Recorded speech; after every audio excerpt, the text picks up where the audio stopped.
चलो बेटा शुरू करते हैं सीबीएसई 10th का प्रीवियस ईयर्स पेपर्स जो 2019 में आया है मैथ्स का 10th क्लास, उसके सॉल्यूशन करके देखते हैं। चैप्टर है अपना 14th इस बार। क्वेश्चन पहला है find the mode of the following frequency distribution. बहुलक निकालना है। मोड मतलब क्लास इंटरवल दे रखी है और फ्रीक्वेंसी दे रखी है। मोड हम लोग कैसे निकालते हैं कि इस फ्रीक्वेंसी में जो आपको दिख रहा है सबसे हाईएस्ट कौन है मोड के लिए। सबसे पहले तो ये पता लगाओ 50 हाईएस्ट है तो 50 को सेलेक्ट करो। नेक्स्ट जब मोड निकालना हो हमको तो मोड का फॉर्मूला लिखो सबसे पहले यहाँ पे। तो मोड का फॉर्मूला क्या हो जाएगा, L प्लस 10 102, 10 मतलब F1 minus F0 upon 2 F 102 है ना, माइनस F2 और इनटू में H। बोलो ये ऊपर 10 हो गया, नीचे 102 हो गया और F1 को 2 से मल्टीप्लाई कर दिया। तो हमने 50 को सेलेक्ट किया क्योंकि 50 हाईएस्ट है इस टेबल के अंदर, देखो फ्रीक्वेंसी के अंदर बारंबारता में। ठीक है, जब 50 सेलेक्ट कर लिया हमने तो अब हमें 50 के साइड में ऊपर ये देखना है ये क्या है, तो अब हमें ये सिलेक्ट करना है। समझ में? इसको क्या बोलते हैं, here the maximum class frequency is 50, ये 50 है maximum class frequency and the class corresponding to this frequency is 35 to 40। So the modal class is 35 to 40। ये मॉडल क्लास निकल गई है हमारी। ठीक है, हिंदी में बता देते हैं। दिए गए आंकड़ों में अधिकतम बारंबारता कितनी है, 50 है तथा इसके संगत वर्ग कौन सा है, 35 से 40, इसी के संगत वर्ग। ठीक है, तो बहुलक क्या निकला हमारा, 35 से 40। बस ये ध्यान रखना। इसीलिए अब इसी में से सब कुछ देखना है तो यहां से लिखते जाओ। L कितना आया, लोअर लिमिट होती है यानी 35 है इसके अंदर, ये रहा 35। ठीक है, H देखना है अब हमें। H क्या होता है, गैप कितना आ रहा है दोनों के बीच में, 35 से 40 में गैप कितना आ रहा है, 5 का आ रहा है। ठीक है, F1 कौन सा होता है, जिसको सिलेक्ट किया है वो खुद F1 है। समझ में आया, ये F1 है, ये F0 हो गया और ये F2 हो गया। जिसको सिलेक्ट किया वो F1 है, ये ध्यान रखना। जो मैक्सिमम फ्रीक्वेंसी 50 सिलेक्ट की है वो F1 है। अब देखो 1 के पहले क्या आता है, 0, तो ये 0 हो गया। 1 के बाद क्या आता है, 2, तो ये 2 बन गया। आ गया इस फॉर्मूले से। फॉर्मूला याद होना चाहिए बेटा, ध्यान रखना। जाते ही सबसे पहले फॉर्मूला लिखना है तो उसे पता चलता है कि हमें एग्जैक्टली करना क्या होता है। ठीक है, अब फॉर्मूले में सारी वैल्यू डालें और कैलकुलेट करते हैं। ठीक है, L कितना है, 35। फॉर्मूला मैंने ऊपर लिख दिया है, प्लस ब्रैकेट के अंदर F1 कितना है हमारा, 50 माइनस F0 कितना है हमारा, 34 अपॉन में 2 इंटू 50 माइनस F0 कितना है हमारा, 34 माइनस F2 कितना है अब हमारा, 42 और इंटू में H कितना है अब हमारा, 5 आया। आगे देखो बेटा 35 प्लस 50 में से 34 गया तो बचा 16 और सबसे पहले हमें यहाँ मल्टीप्लाई करना है। तो 50 दूगा कितना होता है, 100 माइनस 42 और माइनस 34, जो जैसा वैसा लिख दिया, पहले 42 को लिख दिया, कोई फर्क नहीं पड़ता। ठीक है, इंटू 5। आगे देखो बेटा जोड़ नहीं है, 35 प्लस 16 अपॉन 100 माइनस, अब आपको 42 और 34 को जोड़ना है तो इनका ऐड आता है 76। लिख दो यहाँ पे 76, बैठ गया, इंटू 5। आगे देखो 35 प्लस 16 बटे 24 इंटू 5। 8 से डिवाइड हो रहा है तो 8 से काटो, 8 दूनी 16, 8 3 24, तो 35 प्लस, अभी देखो मल्टीप्लाई हो रहा है, 5 दूना 10 बटा 3 और 10 बटा 3 कितना होता है, सब जानते हैं।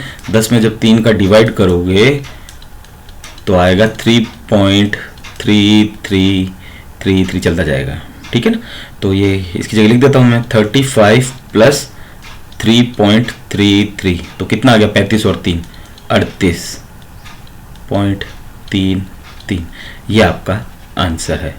और अगर कोई यहाँ पे डिवाइड नहीं करके एलसीएम लेके करना चाहे तो कर सकता है ऐसे, 35 प्लस 10 बटा 3, जिसके नीचे कुछ नहीं, उसके नीचे 1 और 3 को मल्टीप्लाई करो, कितना आ रहा है, 3, नीचे लिखो उसको, 3 में 1 का भाग दो, ऐसे 3 में 1 का भाग दो, 1 दिया 3, तो 3 आ गया। 35 को 3 से गुणा करेंगे तो 35 दिया 105 और प्लस 10 कितना हो गया, 115 में 3 का भाग देना है। अब क्योंकि 3 से 3 को डिवाइड किया तो आया 1 और 1 को 10 से गुणा किया तो आया 10, तो ये आ गया था। इन दोनों को जोड़ लिया, 3 का भाग दे दिया तो 3 3 9, कितना बचा 2 और 5, 3 8 24, कितना बचा 1, लगा पॉइंट, उतारा 0, पॉइंट तो लग ही गया। अब 10 में वैसे भी 3 का भाग दोगे तो ये लिखा हुआ है 3 3 3 3 आएगा, तो ये आपका आंसर हो गया। ठीक है, समझ में आया? तो क्या पता चला आपको ये पता चला कि फॉर्मूला बड़ा इंपॉर्टेंट है। अगर आपको फॉर्मूला याद नहीं आप कुछ नहीं कर पाओगे, लेकिन मोड निकालते टाइम ये आपको ध्यान रखना है कि आपको मैक्सिमम फ्रीक्वेंसी लेनी है। बैठ गया? और उसी में ही F1 बैठा रहता है, F0 मत समझ लेना उसको। और ये फॉर्मूला बहुत इंपॉर्टेंट है। नेक्स्ट क्वेश्चन करते हैं, चलो। अब देखो बेटा, नेक्स्ट क्वेश्चन क्या कह रहा है? Question second, the marks obtained by 100 students in an examination are given below. ये मार्क्स हैं और ये नंबर ऑफ स्टूडेंट्स हैं। ठीक है, क्या निकालना है हमें? मीन निकालना है। तो मीन निकालना है, तो मीन निकालने के 3 फॉर्मूलेज होते हैं हमारे पास में। कौन कौन सा है? एक तो डायरेक्ट मेथड है, एक अज्यूम मीन मेथड है, और तीसरा स्टेप डेविएशन है। इस साल स्टेप डेविएशन आपके नहीं आएगा, सिलेबस में नहीं है। डेविएशन आपके सिलेबस से हटा दिया गया है, स्टेप डेविएशन। अब आपके पास में 2 मेथड बचते हैं, एक तो डायरेक्ट और एक अज्यूम मीन मेथड। अच्छा, डायरेक्ट वाला मेथड तो बड़ा इजी है, ठीक है, वो आप लोग कर लेना उससे। तो मैं अज्यूम मीन से बता देता हूँ आपको, ठीक है ना? अगर कोई अज्यूम मीन से, क्योंकि अज्यूम मीन में क्या कैलकुलेशन थोड़ी कम होती है, और डायरेक्ट तो क्या है कि ज़्यादा कुछ याद करने की जरूरत नहीं, डायरेक्ट में तो नॉर्मल डायरेक्ट है। चलो, तो डायरेक्ट से अब हम मीन निकालेंगे। तो सबसे पहले मेरा कहना ये है कि मीन का फॉर्मूला लिखो। मीन का फॉर्मूला क्या होता है यहाँ पे मैं लिख देता हूँ, x bar is equals to, assume mean से कर रहा हूँ मैं बेटा, ठीक है ना? मैं अज्यूम मीन से कर रहा हूँ, A plus sigma F I D I upon sigma F I. बोलो, ये फॉर्मूला याद है? अगर एज्यूम मीन का ये फॉर्मूला आपको याद है तो ही आप कर पाओगे, नहीं तो नहीं कर पाओगे। अब सबसे पहले हमें इस टेबल को यहाँ पे लिख लो, 30 से 35, फिर 35 से 40, फिर 40 से 45, फिर 45 से 50, 50 से 55, और 55 से 60, और 60 से 65। अब हम निकालेंगे एफ आई, जो हमें दे रखा है, ये रहा एफ आई। कितना है? 14, 16, 28, 23, 18, 8 और 3। अब हम क्या निकालेंगे बेटा? क्लास इंटरवल निकालेंगे, एक्स आई बोलते हैं जिसको। एक्स आई अभी हमारे पास में है नहीं, क्योंकि ये तो क्लास इंटरवल दे रखा है, हमें तो ये निकालना है एक्स आई। कैसे निकलता है? Lower limit plus higher limit upon 2, यानी 30 प्लस 35 बटा 2, 30 प्लस 35 बटे 2, तो 30 30 60 65 बटे 2, और 65 में 2 का भाग देंगे तो 32.5 आ जाएगा, 32.5। तो ये आ गया 32.5। ऐसे ये करोगे तो 40 30 70 5 75, और 75 का आधा होता है 37.5। अब देखो, बस इतना ही देखना है, और इधर भी देखना है कि सब में 5-5 का गैप आ रहा है ना? हाँ, 5-5 का गैप आ रहा है, ठीक है ना? ये ध्यान रखना है 5-5 का गैप अगर आ रहा हो तो, क्योंकि गैप सेम आना चाहिए। ऐसा नहीं है कि आएगा ही हमेशा, जरूरी नहीं, क्वेश्चन के ऊपर डिपेंड है। इस पे गैप सेम आ रहा है, सब में 5-5 का गैप आ रहा है, इनमें आ रहा है, ठीक है। तो इसका मतलब यहाँ भी 5-5 का गैप आएगा। देखो, 32 में 5 जोड़ो तो 37 आता है, और 37 में 5 और जोड़ दो तो कितना आ जाएगा? 42.5, 47.5, 52.5, 52 और 5 57.5, और 62.5। बोलो, ये आ गया एक्स आई, ठीक है। अब मैं कर रहा हूं चूंकि ज़ूम मीन से, तो मैं इनमें से एक मान लेता हूं। कितने? 1 2 3 4 5 6 7, 3 नीचे 3 ऊपर, बीच का सा कोई मान लेता हूं मैं, ये मान लेता हूं सिर्फ 47.5। तुम्हारी मर्जी हो जो तुम मान सकते हो, ठीक है ना? जो मर्जी हो वो मान सकते हो तुम।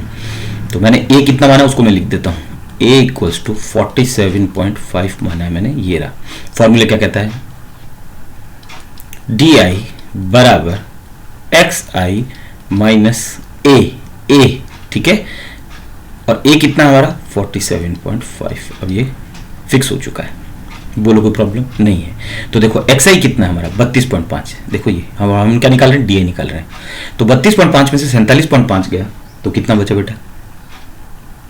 32 10 42 और 5 47, यानी 15 बचा। और लेकिन माइनस का बचा, क्यों बचा? क्योंकि ये बड़ा है 47.5, और एक्स आई की जगह आपको ये वाला रखना है। समझ में आ गया? इजी है। 37 से 47.5 गया, 37.5 है तो माइनस का 10 बचा, 42.5 से गया तो माइनस का 5 बचा, ये 0 बचा, ये कितना बच गया, प्लस का 5 बच गया, ये 10 बच गया, क्योंकि 57.5 यहाँ रखना है और उसमें से माइनस करना है 47.5, और ये 62 इधर रखना है तो इधर। ये मैंने क्यों किया मेथड, ये मैंने इसलिए किया क्योंकि इसमें कैलकुलेशन कम है। वरना देखो बेटा, अगर आप डायरेक्ट वाला मेथड करते तो इसको इससे मल्टीप्लाई करना पड़ता, इसको इससे, इन दोनों को मल्टीप्लाई, इन दोनों को मल्टीप्लाई, इन दोनों को मल्टीप्लाई, तो फिर point point point point multiply करना बड़ा भारी माथा काम हो जाता है, ठीक है ना, माथा खराब हो जाता है। अब देखो कितना इजी आ गया। अब लास्ट में हमें देखो फॉर्मूला में क्या, एफ आई डी आई है, और डी आई हम निकाल चुके हैं, एफ आई वो है। अब एफ आई डी आई निकाल लो, एफ आई डी आई निकाल लेते हैं। तो 15 को जब 14 से गुणा करेंगे तो 15 15 225 और 15 14 210, तो ये 210, लेकिन माइनस का है तो माइनस लिखना है। 16 10 160, माइनस का 160 आ गया। 28 पंजे 25 पंजे 125, 28 पंजे 140, 140। ठीक है, हिंदी की टेबल अगर याद हो ना बेटा तो ही होता, नहीं तो होता नहीं है। इंग्लिश वाली टेबल में तो फंस जाता आदमी। 18 पंजू 90, ये लो 90, और 8 10 80, और 15 30 45, और हमें यहाँ चाहिए सिग्मा चाहिए। देखो फॉर्मूले के अंदर सिग्मा एफ आई डी चाहिए, एफ आई डी तो हम निकाल लिए, लेकिन सिग्मा भी चाहिए। तो अब हमें इनका ऐड करना है, ये sigma F I D I, F I D आई जोड़ो बेटा, कितना होते हैं 210, 160 और 140, ये मिलके होते हैं 510, लेकिन कौन से, माइनस के। और ये 90 80 और 45 ये मिलके होते हैं 215, ये 215। कितना बचा, घटा दो इसको, 10 में से 5 गया तो पीछे बचा 5, ये बचा 9, और ये बच गया 4, तो 2, तो 295, लेकिन माइनस का, ये ध्यान रखना है, माइनस का 295 बचा है। ठीक है, माइनस इंपॉर्टेंट है, भूलना नहीं। आगे देखो, ये फॉर्मूला तुम्हें दिख ही रहा है, इस फॉर्मूला में पुट करते जाओ। ठीक है, तो x bar is equals to, A कितना माना है हमने 47.5 मैंने लिखा हुआ है, plus sigma F I D I कितना हमारा ये आ गया -295 अपॉन नीचे आ रहा सिग्मा एफ आई। अब इनका देखो बेटा, क्वेश्चन में हमें क्या दे रखा है, ढंग से समझना। क्वेश्चन में दूसरा हमें दे रखा है 100 स्टूडेंट्स, लेकिन जब इसको जोड़ते हैं टोटल तो 110 आता है। तो ये ऐसा पहली बार ही हुआ है मेरे सामने, तो ऐसा होता नहीं है, या तो क्वेश्चन में गलत आ गया होगा, सीबीएसई वालों ने यहाँ पे 110 लिखना चाहिए था उनको, क्योंकि 100 स्टूडेंट ये हो नहीं रही है, 110 हो रहे हैं। ठीक है, तो उन्होंने क्या किया अब इस क्वेश्चन के साथ, अब वो भगवान ही जाने और वो बच्चे जाने जो जिन्होंने एग्जाम दिया था। तो ये नीचे आ जाएगा सिग्मा एफ आई डी आई यानी 110। बोलो समझ में आया कि नहीं है, इजी सा चीज है। तो x बार इक्वल्स टू 47.5 और प्लस माइनस 2 साथ में रह नहीं सकते, तो 295 अपॉन 110 आ गया यहाँ पे। अब इस 295 में 110 का डिवाइड करना है, तो x bar equals to 47.5 minus 295 में 110 का डिवाइड कर देते हैं 110, तो 2 बार करेंगे तो 220 आ जाएगा, 5 की जगह 5, 7 लगा पॉइंट, उतारा 0, कितनी बार जाएगा, 7 बार तो जाएगा नहीं, 6 बार जाएगा, तो 0 6 660 आ जाएगा, 660 760 आ जाएगा, 100 और जोड़ेंगे तो 7 बार तो जाएगा नहीं। ठीक है ना, तो ये बच गया 0, 15 में से 6 गए तो 5 और 4 9, 90 और 1 0 और दूसरी बार चला जाएगा, 8 बार चला जाएगा, तो 2.68, अपन को इतना ही चाहिए 2.68, और x बार आ जाएगा अपना, ये माइनस का ध्यान रखना, प्लस माइनस माइनस होता है, 47.5 में से 2.68 गए तो कितना बचेगा 44 गया, तो पीछे बचा 2 और ये बचा 5 का हो गया ये 14, 4 और 4 8, 44.8, ये आंसर बेटा इसका। ये मेथड था हमारा अज्यूम मीन मेथड से। और डायरेक्ट में क्या करना है, ये नहीं निकालना, डायरेक्ट में सीधे गुणा करना है इन दोनों को मल्टीप्लाई करना है आपस में, तो उससे क्या कैलकुलेशन बढ़ जाती है। और ये क्यों किया, इससे कैलकुलेशन थोड़ी कम हो जाती है, ठीक कैलकुलेशन लेकिन कम हो गई, वहाँ पे मल्टीप्लाई करना बड़ा भारी काम हो जाता है। 14 को 32.5 से, फिर 16 को 37.5 से, यहाँ देखो नंबर कितने अच्छे आ रहे हैं। ठीक है ना, तो ये क्वेश्चन मुझे लग रहा है सीबीएसई का गलत था शायद। ठीक है, नेक्स्ट क्वेश्चन करते हैं जल्दी से, चलो।